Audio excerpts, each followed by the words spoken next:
Hello!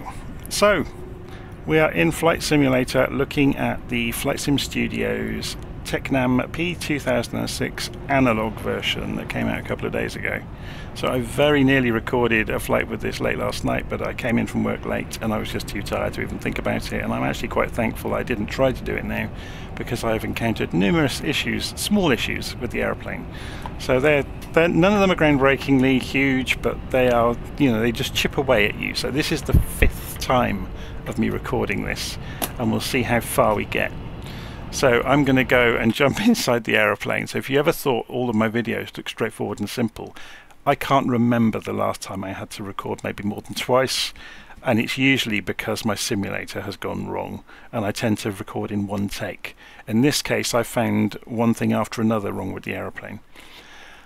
Okay, so having restarted the sim after the last failure, I left the master power switch on, which means the battery is now flat.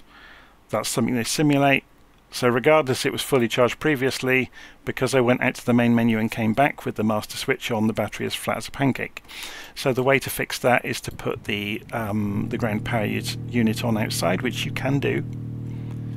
So you can go outside and see that happening. So we've now got this nice ground power unit on the ground making a load of noise, and then if we go and put master power on now, we will not have any power. That's rather interesting. What about if we hit the field switches? No. So it may, interesting though, we get some power, but we're showing nothing on the battery. Interesting. Okay, we'll have to get the engines up and running, or hopefully we will. So just to recap, this aeroplane, if you've seen previous versions or if you've not, it has got a nice walk around thing you can do where you can go to each station around the aeroplane. You can wiggle the ailerons and kick the tyres and remove the tie downs. So you can prepare for parking, which makes everything not done. And then you can prepare for departure. I wonder if prepare for parking recharges the battery. Let's try that. So if I turn the master switch back on, no, it's still flat as a pancake over there. So we'll leave the ground power on. We'll say prepare for departure though, which saves us going all the way around the outside the aeroplane, which I've already done 3 times this evening, and I'm not going to do it again. And then we can, obviously you can adjust the weights. You can, there's various options, as you saw, there's ground power. You can put preheaters on the engines, we're not going to bother. You can install a headphone simulation. There's a shortcut here to load the panel states as well. And then we can have either realistic or not so realistic operations. We'll leave it on realistic. And there's a mission hub. I've not looked into the mission hub properly yet, but there's lots of missions you can complete in the aircraft. Quite why they've gone to the length of doing that, I don't know. I would have invested my time on making sure the airplane works properly, to be honest. So we're at Gold Coast Airport, Yankee Bravo Charlie Golf. So we can try out Yankee Bravo Charlie Golf. Try out the Navigraph connection. That all seems to work fine. I have not put my settings in, so this is remembered. It's obviously got common code with the other P2006 that FlightSim Studio have made. So you can see, obviously, we can get the taxi chart up. Unfortunately, it doesn't give us the option of superimposing our aircraft, which is a bit of a shame, but not not a deal breaker. Let's leave it on the pre-flight page then. So back in the aircraft, let's go and try our luck for the 5th time. We're starting the aeroplane. So master switch on. Fuel selectors overhead. Fuel pumps. We go and check them. So if we turn a fuel pump on, we get fuel pressure. That's good. What about the left tank? Yes, we get fuel pressure. That's good. So then strobe lights on underneath the yoke of the co-pilot. Choke for we'll do the right engine first. Choke on, throttle to 1/3 of its throw. Ignition on for the right engine, which is overhead, and then fuel pump on because it's a cold day, and start the engine. And keep the button held in. That's one of the things I've learned. Keep it held in for a good few seconds, and then let go. So then the first thing you do is remove the choke. You turn the field switch on to start generating electricity. You turn the avionics on the right hand side of the aeroplane, you turn the fuel pump off. Okay, so that's the right engine, and what's happening to the battery? Any sign of life? Nothing yet. It may be that the gauge is just broken.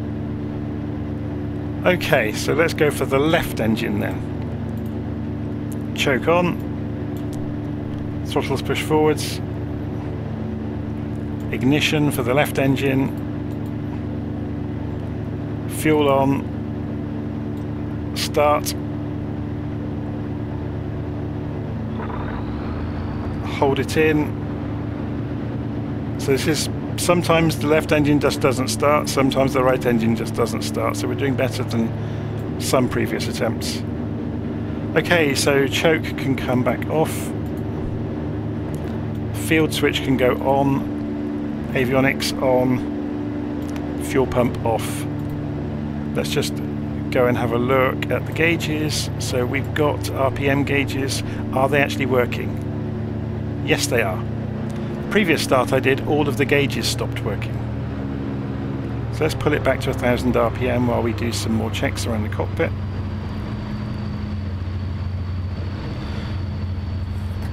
Okay, we'll get the GPS up and running. We'll put the... See, now this has come up in alt mode. That's bizarre. It should have been off. Does it actually switch off? Yes, it does. Put it back into standby. We'll calibrate the altimeter. We'll calibrate the gyro compass. Looks like it was already calibrated. And let's go and, while we're waiting for the GPS to capture, let's go and put in the ILS details for the runway. So 11110 and 139 degrees. So we'll switch focus over and we'll put the CDI mode. We're not going to run in GPS mode, we're going to run in VLOC mode. 11110. So yeah, we'll be playing with the ILS on the way around. We want this on 139 degrees. So no, that has been saved state look from a previous flight, except no, it's just reset itself. So it didn't actually. There's another bug. So we want 139.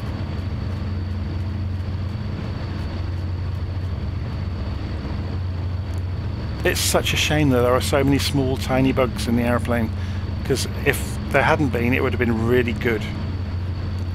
It's just they all just chip away at the finished product.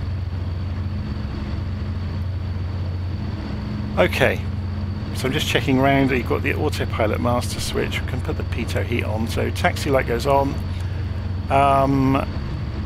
We'll leave the pitot heat until we get to the holding point for the runway. So come off the parking brake.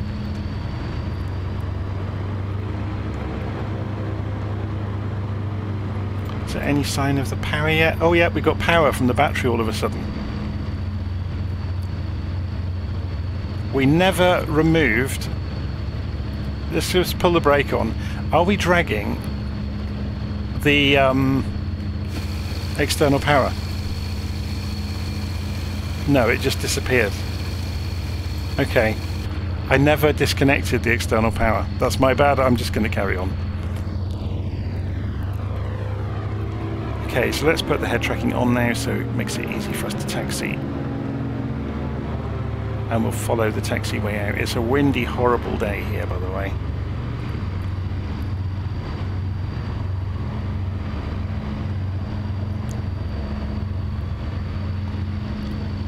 So is this indicating that...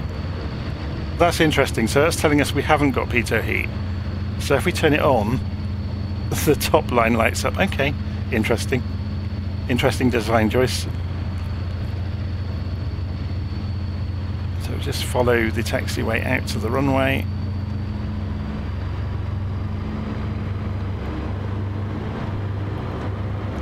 We won't need the whole runway here, so we'll do an intersection takeoff.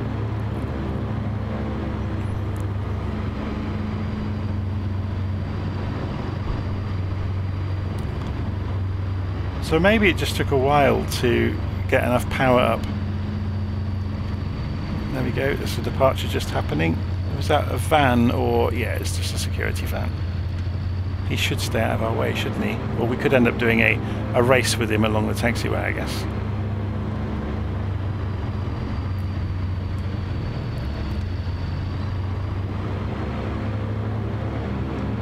Okay, let's put the flaps to takeoff position.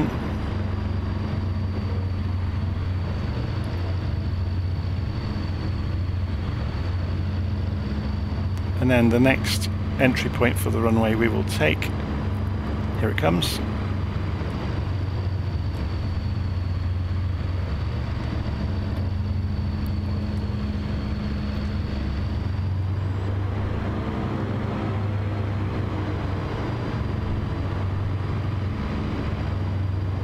So I didn't see anything else pulling onto the runway down there. No, it's clear. So we're just going to do a visual circuit really. We're going to climb out to 1,000 feet and see how we get on.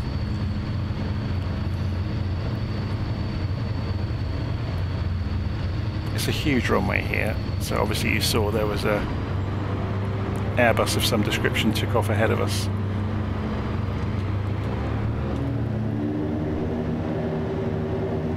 Okay, so full power. Waiting for the airspeed to come alive, 60 knots, 65, let's give it a gentle pull on the yoke and we're in the air. Someone else is up here with us, I might have to change servers because it looks like they're going to do their best to ruin the video. So flaps can come up and we're going to climb our way out, keep an eye on the vertical speed. We're going to climb out to 1,000 feet. Keep an eye on the starting to weathercock into the wind. The wind's hitting our tail from the right hand side and making the nose spin right. But that's fine as long as we know about it. So actually the weather's a bit clearer than it was earlier, so having to record this again and again and again has actually worked in our favour. So we're going to come out over the water and then turn left. So maintaining full power for the moment.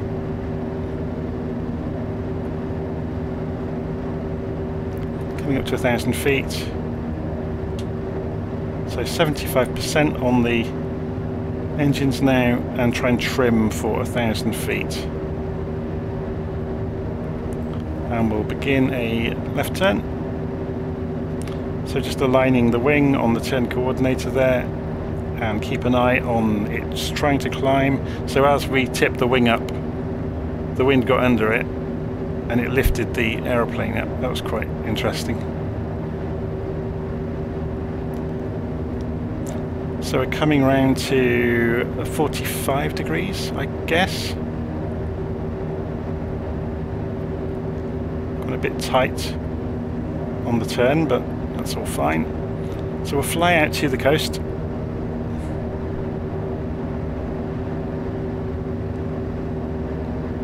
So just as we're about to cross the water, we'll begin a left turn. Look at that, there's rain clouds out there. Some of those were over the land earlier when I was trying to record this. But we've gone 200 feet higher as we were looking around then. So we just need to be careful. So let's do our next turn. So we want reciprocal, which will be 315-ish, I guess. Let's try and get this back down to 1,000 feet just to keep it nice and neat and tidy. Yeah, the weather's cleared up a lot, which makes it a lot nicer for you as well because you get to see the scenery. That's 315, we just overshot the turn slightly. So let's just fix that. Okay, so we're travelling downwind. You can see the airfield over there. A couple of little boats in the texture map, or maybe they actually, I've got the global shipping, that might actually be a boat chugging along. Looks like it is actually. There's a little speedboat down there. And again, look, while we were looking out the window, we've climbed. So let's just keep an eye on what we're doing, hey, and try and do this neatly and tidily. So, we should have had the nav light on, by the way. We'll put the landing light on as well. In such poor weather, we really should have had the landing light on for takeoff as well. So that's a mistake on my part. So you're going to see an enormous bug in a moment if it does it again with the HSI. Sorry, not the HSI. The Nav 1 instrument. I think if it does it the same again, the glide slope is reversed. The localizer was fine earlier, but the glide slope was completely reversed. So we'll see how we get on with that. I just realised I didn't put the wheels up either, so we've been flying along quite merrily with the wheels down. I wondered why we were going so slowly. The shame about all of this is it's a really pretty aeroplane.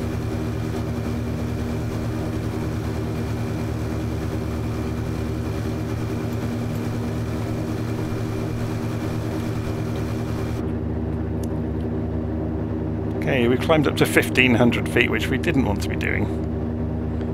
Let's bring it back down, so 50% throttle. You look away for 20 seconds, and that's what happens. So let's turn 90 degrees again.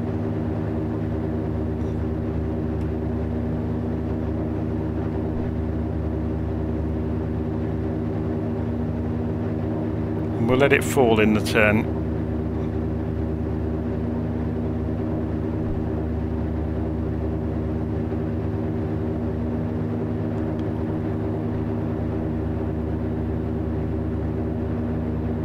So we're coming in for the inlet. Well, that certainly should be our aiming point. So it's about 215 degrees, I believe we want. 225 even. Just trying to remember my basic geometry. So look at that wind pushing us. That's funny, isn't it? We are really pushing, so let's go give ourselves a bit of a crab angle into this creek. We should see the runway out to our side.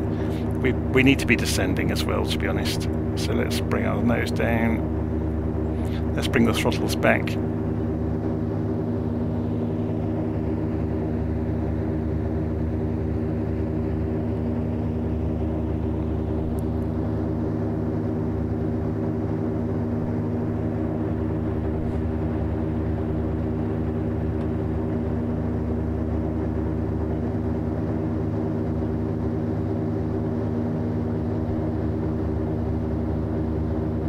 Back to 1,000 feet, which is fine. There's the runway. Okay. So that's interesting. We've just gone through the glide slope, sorry, the localizer as well.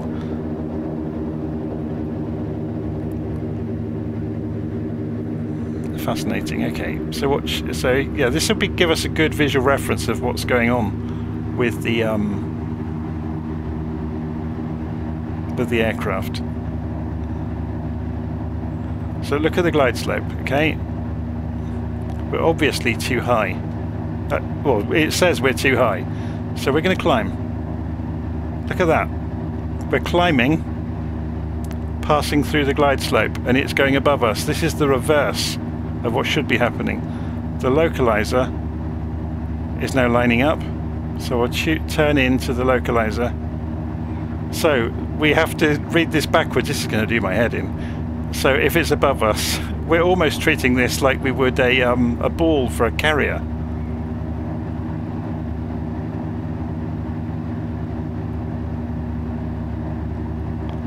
Thankfully, we can see the PAPI lights, which are guiding us correctly.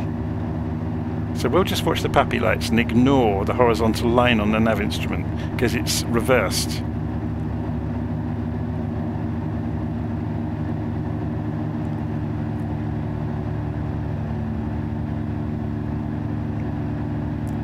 Extremely frustrating.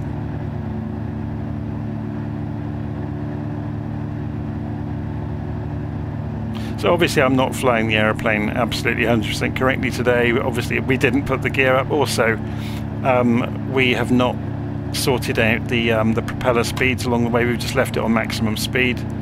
Obviously if you went to cruise properly, you would wind the propellers back. So yeah, we're running low according to the PAPI lights. So let's give it some more power. And there's a lot of turbulence here from that wind.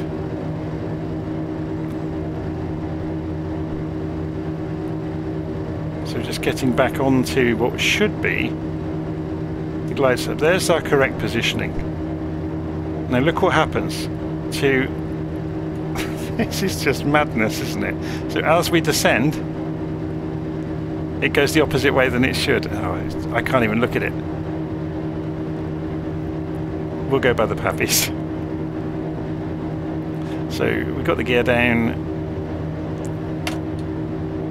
flaps down. Oh. That gusting wind just threw about a 30 knot gust at us and oversped the flaps.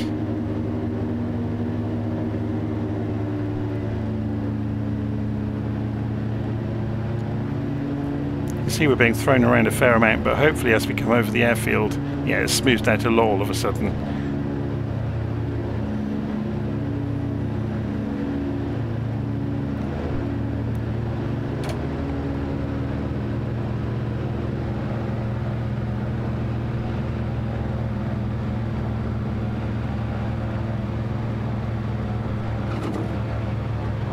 Whoa.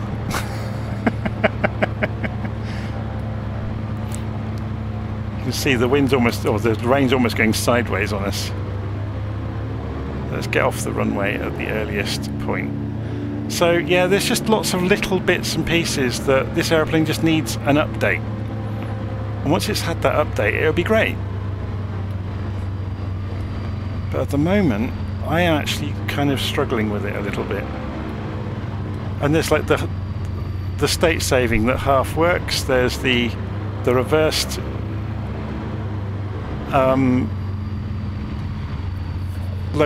glide slope.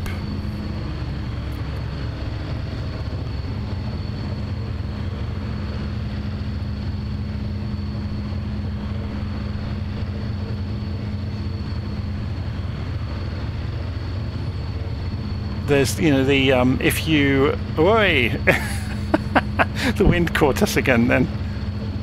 Got an enormous gust, hit the side of the aeroplane and pushed us almost into the fence. I should have remembered I'm turning across the wind for this taxiway. Now we're going to be going with the wind. Oh, hello. The lorries choose their moments, don't they? Oh, hopefully we'll find the broken cable on the floor where we drove off with the ground power unit still attached.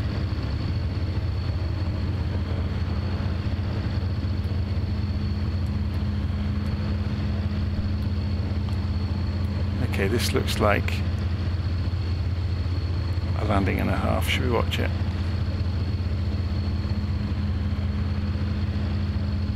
It looks like it came in okay, actually.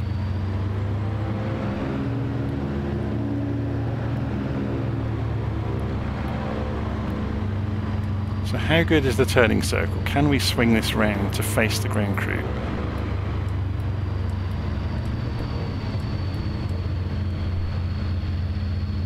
Almost. You stood in the wrong place, mate. Okay, I'm going to shut the aeroplane down. So I'm guessing to do it properly. I mean, we've got carb heat, didn't seem to affect it. It's a freezing cold day, we never had to use it, but anyway. Let's go and cut the fuel off. Will it let us? Oh, do we have to pull the lock out? Okay, that's quite nice, they've modelled that. Except then the click spot reversed. There we go. So ignition can come off. All the lights can come off. Obviously we should have had the landing light off earlier, but then I'm not really doing this as a test. This is, like I said, this is the 5th time recording with various things breaking on the aeroplane.